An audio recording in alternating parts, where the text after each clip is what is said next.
तो नमस्कार साथियों, अगर मैं आपसे कहूं कि एक औरत 15 साल तक गायब रही, पूरी दुनिया उसे बदचलन कहती रही, उसका परिवार भी उसे भूल गया, लेकिन सच ये था कि वो कहीं पर गई ही नहीं थी। वो 15 साल तक उसी घर में मौजूद थी जहां से वो गायब हुई थी। बस फर्क इतना था कि वो जिंदा नहीं बल्कि एक लाश बन चुकी थी और किसी को भी उसकी खोज खबर बिल्कुल भी नहीं थी। ये कहानी है ऐसे सच की जो 15 साल तक जमीन के नीचे दफन रहा और जब बाहर आया तो सब कुछ बदल गया था। तो नमस्कार साथियों, आप देख रहे हैं मनदीप एफएम, जहां हम लेकर आते हैं ऐसी सच्ची कहानियां जो सिर्फ सुनने के लिए नहीं होती बल्कि समझने के लिए होती हैं। यहाँ हर कहानी के पीछे छुपा होता है एक सच, एक ऐसा सच जो कभी कभी हमारी सोच से भी ज्यादा खौफनाक होता है। तो साथियों, तैयार हो जाइए एक और ऐसी ही कहानी के लिए जो आपको आखिरी तक सोचने को मजबूर कर देगी। साथियों, केरल का मन्नार इलाका, हरे भरे पहाड़, चाय के बागान, ठंडी हवा और एक अजीब सी शांति। लेकिन अक्सर जहां बाहर शांति होती है वहां अंदर बहुत कुछ टूटा हुआ होता है।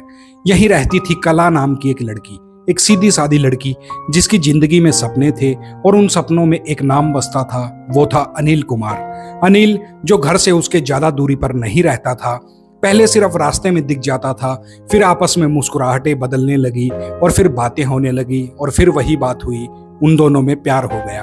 अब प्यार की कहानी यहाँ तक तो बहुत आम लगती है, लेकिन असली कहानी यहीं से शुरू होती है।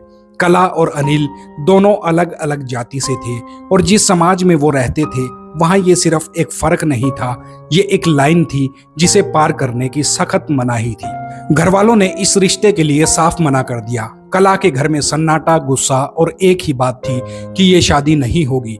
उधर अनिल के घर में भी हाल बिल्कुल कुछ ऐसा ही था। लेकिन प्यार में पड़े लोग समाज की किताब नहीं पढ़ते हैं, वो अपनी कहानी खुद लिखते हैं। साल 2007 में दोनों ने शादी कर ली। शादी के बाद क्या हुआ, दोनों अपने अपने घरों से लगभग कट गए। रिश्ते बचे लेकिन सिर्फ नाम के।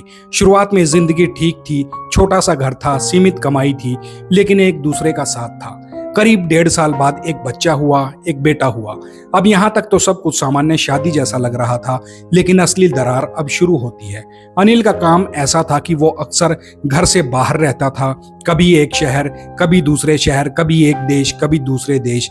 और जब इंसान दूर रहता है तो दूरी सिर्फ किलोमीटर में नहीं होती बल्कि शक में भी बढ़ने लगती है। अनिल को लगने लगा कि कला का किसी और के साथ रिश्ता है, बिना सबूत, बिना वजह, बस एक शक।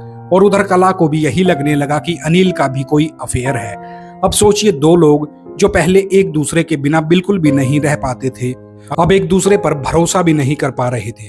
घर के अंदर रोज झगड़े होने लगे, छोटी छोटी बातों पर बहस होने लगी, फिर आवाज ऊंची होती, फिर आरोप लगाए जाते और सबसे खतरनाक बात, इन झगड़ों की खबर अब घर से बाहर भी जाने लगी थी। पड़ोसियों को पता था कि इस घर में सब कुछ ठीक ठाक नहीं चल रहा। कई बार रात में आवाजें आती थी, कभी रोने की आवाज, कभी चिल्लाने की आवाज, लेकिन हर बार अगली सुबह सब कुछ नॉर्मल दिखाई देता था। और यही सबसे बड़ा धोखा था, जब बाहर से सब कुछ ठीक ठाक लगे और अंदर सब खत्म हो चुका हो। फिर एक दिन अचानक कला गायब हो गई। ना कोई शोर, ना कोई खबर, बस वो थी और फिर गायब हो गई। घर में उसका छोटा बच्चा था, लेकिन कला नहीं थी। जब अनिल से पूछा गया तो उसने जो कहा, उसने पूरी कहानी को एक अलग ही दिशा दे दी। अनिल ने कहा कि वो अपने प्रेमी के साथ भाग गई है। बस यहीं से एक झूठ 15 साल तक सच बनकर जीता रहा। कला के गायब होने के बाद घर में सन्नाटा नहीं था, बल्कि एक अजीब सी सहूलियत थी, क्योंकि अनिल ने जो कहानी सुनाई वो इतनी आसान थी कि हर किसी ने उसे बिना सवाल किए मान लिया। वो अपने प्रेमी के साथ भाग गई है, बस यही एक लाइन और एक पूरी जिंदगी का हिसाब खत्म हो गया। पड़ोसियों को पहले से ही शक था, झगड़े, बहस, आरोप सब उन्होंने देखे थे। तो जब अनिल ने ये बात कही तो किसी ने नहीं पूछा इसका सबूत क्या है, बल्कि सबने यही कहा, हमें तो पहले से ही अंदाजा था। साथियों, यही होता है समाज का सबसे खतरनाक चेहरा, जब वो सच नहीं ढूंढता बल्कि अपने बनाए हुए अंदाजे को ही सच मान लेता है। कला का छोटा सा बेटा, जो शायद अपनी माँ को पुकार भी नहीं पा रहा था, वो उसी घर में रह गया और उसकी माँ, वो बस एक कहानी बन गई थी, एक औरत जो अपने बच्चे को छोड़कर भाग गई थी। जब ये बात कला के मायके पहुंची तो वहां भी कोई तूफान नहीं आया, क्योंकि उनके लिए कला पहले ही गुनहगार थी। पहले जाति के खिलाफ शादी और अब ये आरोप, उनके लिए ये सब कुछ शर्म बन चुका था। उन्होंने भी ये मान लिया था कि वो जहां है खुश रहे, हमें कोई मतलब नहीं। ना कोई पुलिस, ना कोई शिकायत, ना कोई तलाश, ना कोई सवाल। बस एक लड़की अपनी ही जिंदगी से ऐसे गायब हो गई जैसे वो कभी थी ही नहीं। समय धीरे धीरे बीतता गया। धीरे धीरे लोगों ने उसके बारे में बातें करना भी बंद कर दिया, और जो बातें होती थी वो भी अच्छी नहीं होती थी। कोई कहता कला का चरित्र ठीक नहीं था, कोई कहता पति को छोड़कर भाग गई। सच किसी को नहीं पता था, लेकिन राय सबके पास थी। इधर अनिल की जिंदगी भी आगे बढ़ गई थी। करीब 1 साल बाद उसने दूसरी शादी कर ली थी। अब वही घर, वही दीवारें, लेकिन एक नई औरत के साथ। और सबसे अजीब बात, किसी को ये अजीब भी नहीं लगा, जैसे सब कुछ ये नॉर्मल था। कला का बेटा अब अपनी नई माँ के साथ रहने लगा था, और अनिल वो फिर से अपने कामों में व्यस्त हो गया था, अपने कामों में लग गया था। कभी साउथ अफ्रीका चला जाता, कभी केरल आ जाता। जिंदगी अनिल की यूं ही आगे बढ़ती रही, और 15 साल इसी तरीके से बीत गए। सोचिए, 15 साल एक इंसान के गायब होने के बाद भी कोई उसे ढूंढने नहीं आया, कोई ये जानने नहीं आया कि वो जिंदा भी है या नहीं। क्यों? क्योंकि सबको एक जवाब मिल चुका था कि वो घर से भाग गई है। लेकिन असली सवाल कभी नहीं पूछा गया, अगर वो भागी भी थी तो अपने छोटे से बच्चे को आखिरकार क्यों छोड़कर भाग गई थी। और यही वो सवाल था जो 15 साल तक दबा रहा। और फिर एक दिन अचानक एक गुमनाम खत आया, जिसने इस पूरी कहानी की नींव को ही हिलाकर रख दिया। साल 2024 जून का महीना, मन्नार पुलिस स्टेशन में एक गुमनाम लेटर आता है। अब आमतौर पर ऐसे खत या तो मजाक होते हैं या किसी की साजिश होते हैं, लेकिन इस खत में जो लिखा था उसने पुलिस को एक पल के लिए रोक दिया था। उस खत में लिखा था कि 15 साल पहले एक हत्या हुई थी, और उस महिला का नाम था कला, और उसके कातिल 4 लोग हैं। साथ में 4 नाम भी उस लेटर में लिखे थे। अब पुलिस के सामने पहला सवाल यही था, अगर ये हत्या हुई थी तो रिपोर्ट कहाँ है? क्योंकि कोई भी इंसान यूं ही गायब नहीं होता, और अगर होता भी है तो परिवार, समाज, कोई ना कोई तो इसकी शिकायत थाने में जरूर करता है। लेकिन जब रिकॉर्ड्स को खंगाला गया तो एक भी मिसिंग रिपोर्ट ऐसी कुछ भी सामने नहीं आई, ना कला के नाम से, ना उससे मिलती जुलती किसी और नाम से। पुलिस ने सोचा कि शायद ये कोई मजाक कर रहा है, लेकिन फिर भी जांच शुरू करी गई। पुलिस सबसे पहले उसी इलाके में पहुंची जहां 15 साल पहले कला रहा करती थी। इस दौरान पड़ोसियों से पूछा गया, क्या यहाँ कोई कला नाम की महिला रहती थी? पुलिस को जवाब भी तुरंत मिल गया, हाँ यहाँ पर रहती थी, लेकिन वो तो अपने प्रेमी के साथ भाग गई थी। अब पुलिस के लिए ये नई बात नहीं थी, क्योंकि यही कहानी हर किसी ने दोहराई, हर घर, हर गली, बस एक ही बात कि वो भाग गई थी। अब पुलिस ने सोचा चलो परिवार से बात करते हैं। जब कला के मायके पुलिस जो है वो पहुंची तो पता चला कि उसके माँ बाप अब इस दुनिया में नहीं रहे हैं, बस एक भाई है। भाई से जब पूछा गया तो उसने भी यही कहानी दोहरा दी, लेकिन उसके शब्दों में एक और चीज थी, और वो थी शर्म। उसने कहा, साहब उसने हमारी इज्जत के खिलाफ शादी करी थी, फिर हमें पता चला कि उसका किसी और के साथ अफेयर था, और वो उसी के साथ घर से चली गई है। और फिर उसने एक ऐसी बात कही जो पूरे केस की सबसे बड़ी कमजोरी थी। उसने कहा कि हमने कभी उसे ढूंढने की कोशिश नहीं करी। साथियों, आप जरा सोचिए, एक लड़की जो एक दिन अचानक गायब हो जाती है और उसका परिवार उसे ढूंढने की भी कोशिश नहीं करता। क्यों? क्योंकि समाज ने पहले ही फैसला सुना दिया था। अब पुलिस के सामने सब कुछ नॉर्मल लग रहा था, कोई शिकायत नहीं, कोई गवाह नहीं, कोई सबूत नहीं। तो क्या यह खत झूठा था? यही सोचकर पुलिस इस केस को बंद करने वाली थी, लेकिन एसपी के दिमाग में एक बात अटक गई। अगर ये सब झूठ है तो 15 साल बाद कोई ये खत आखिरकार क्यों भेजेगा? और यहीं से जांच ने एक नया मोड़ ले लिया। पुलिस ने खत में लिखे गए उन 3 नामों को उठाया जिनका जिक्र किया गया था। पूछताछ शुरू हुई। पहले तो सबने मना कर दिया कि हमें इस बारे में कुछ नहीं पता। कोई घबराहट नहीं हुई, कोई टूटता हुआ चेहरा नहीं दिखाई दिया, जैसे सब कुछ सच में बेगुनाह हो। लेकिन पुलिस को एक छोटी सी बात समझ आ चुकी थी कि अगर ये लोग जो हैं वो झूठ बोल रहे हैं तो इनमें से कोई ना कोई एक आदमी तो जरूर टूटेगा। और फिर पुलिस ने एक चाल चली। उन्होंने एक आदमी को पकड़ा और उससे कहा, अनिल मिल चुका है, और उसने सब कुछ सच सच बता दिया। बस यहीं से खेल बदल गया। वो आदमी जो अब तक चुप था अचानक डर गया। उसकी आंखों में घबराहट आ चुकी थी, आवाज में कंपन हो रहा था।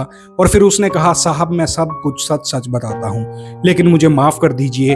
और जो उसने बताया, उसने 15 साल पुराने भाग जाने वाली कहानी को एक खौफनाक हत्या में बदल दिया। उस आदमी की आवाज कांप रही थी, पसीना उसके चेहरे पर साफ दिखाई दे रहा था और जो शब्द उसके मुंह से निकलने वाले थे वो सिर्फ एक बयान नहीं, 15 साल पुराने झूठ का वो अंत करने वाले थे। उसने धीरे से इंस्पेक्टर से कहा, साहब कला भागी नहीं थी, हमने ही उसे मार दिया था। ये बात सुनकर कमरे में एकदम से सन्नाटा पसर गया। पुलिस वालों को तो पहले से ही यकीन था कि कुछ ना कुछ तो गड़बड़ है, लेकिन ये सच इतना सीधा और इतना खौफनाक होगा शायद उन्होंने भी नहीं सोचा था। उसने बताया कि साल 2009 जुलाई का महीना, अनिल को शक था कि कला का किसी और के साथ रिश्ता है।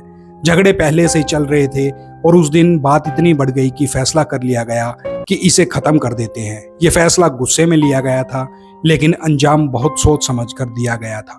अनिल ने अपने 3 साथियों को घर पर बुलाया और फिर उसी घर में जहां कभी दोनों ने साथ रहने के सपने देखे थे, कस्में खाई थी, वहीं कला की हत्या कर दी गई। और सबसे बड़ा सवाल था, लाश का क्या किया जाए। पहले तो प्लान ये था कि लाश को कार में डालकर कहीं दूर फेंक दिया जाएगा, लेकिन डर था, घबराहट थी और पकड़े जाने का खौफ भी था। इन सब ने उन्हें रोक दिया। फिर अनिल को एक आइडिया आया कि घर के सेफ्टी टैंक में इसको लाश को हम डाल देते हैं। सोचिए, एक इंसान जो कुछ वक्त पहले तक जिंदा था, अब उसी घर के नीचे एक गड्ढे के अंदर उसे दफन किया जा रहा था। रात का इंतजार किया गया और फिर चुपचाप लाश को उसी सेफ्टी टैंक में के अंदर जो है वो डाल दिया गया। ऊपर से सब कुछ वैसे ही बंद कर दिया गया जैसे यहाँ पर कुछ हुआ ही नहीं था। अगले दिन जिंदगी फिर से नॉर्मल हो गई। पड़ोसियों को कहीं वही कहानी सुनाई गई कि कला है जो है वो अपने प्रेमी के साथ भाग गई है। और सबसे डरावनी बात, किसी ने शक भी नहीं किया। पुलिस तुरंत उस घर पर पहुंची जो अब 15 साल पुराना सच छुपाए बैठा था। सेफ्टी टैंक को खोला गया और जो वहां से निकला उसने हर किसी को अंदर तक हिलाकर रख दिया। उसके अंदर से एक पुराना लॉकेट, कुछ लंबे बाल के गुच्छे और इंसानी हड्डियों के टुकड़े मिले।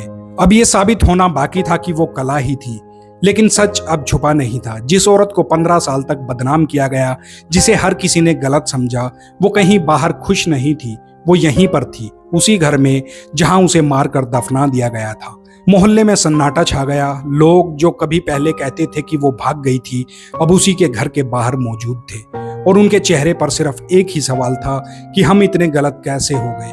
कला का भाई जो उसे बदचलन समझता था, आज सिर झुकाए वहां पर खड़ा था। उसे अब समझ में आ चुका था कि उसकी बहन ने कोई भी गुनाह नहीं किया था। गुनाह तो उन लोगों ने किया था जिन्होंने उसे मार दिया, और उससे भी बड़ा गुनाह उन लोगों ने किया था जिन्होंने बिना सच जाने उसे जज कर लिया था। अब पुलिस का अगला टारगेट था अनिल, जो इस पूरे खेल का मास्टरमाइंड था। और इस वक्त अनिल जो था इजराइल में था। उसे वापस लाने की पुलिस के द्वारा कोशिशें जो हैं वो शुरू हो चुकी थी, लेकिन इस कहानी का सबसे चौंकाने वाला हिस्सा अभी बाकी था। ये पूरा सच सामने कैसे आया? ना कोई गवाह, ना कोई सबूत, ना कोई शिकायत। फिर भी 15 साल बाद ये केस आखिरकार कैसे खुला? जवाब है, एक अनजान आदमी जो एक रात शराब के ठेके पर बैठा था और उसने कुछ लोगों को बात करते आपस में सुना। और वो लोग जो थे वहां पर मौजूद, उन्होंने कहा कि हमने कला को मारा था, किसी को पता भी नहीं चला। उसने इस बात को नजरअंदाज नहीं किया। उसने एक गुमनाम खत लिखा और पुलिस को भेज दिया। बस एक छोटा सा कदम और 15 साल से दबा हुआ सच जमीन के नीचे से अचानक बाहर आ गया। साथियों, कभी कभी न्याय अदालतों में नहीं होते, एक आम इंसान की हिम्मत में न्याय जो है वो छुपा होता है। और इस कहानी में एक खत ने वो करके भी दिखाया जो 15 साल में कोई भी नहीं कर पाया। तो साथियों, ये था कला देवी का केस मन्नार से। तो साथियों, अगर आपको ऐसे केस इंटरेस्टेड लगते हैं तो आप हमारे चैनल को सब्सक्राइब जरूर करें, वीडियो को शेयर करें, लाइक करें और अपने कमेंट जरूर करें कि आप इंडिया के किस शहर से हमारे इस चैनल को देख रहे हैं। मिलते हैं आपसे कल नई वीडियो के साथ। तब तक अपना और अपनों का ख्याल रखिएगा। जय हिंद।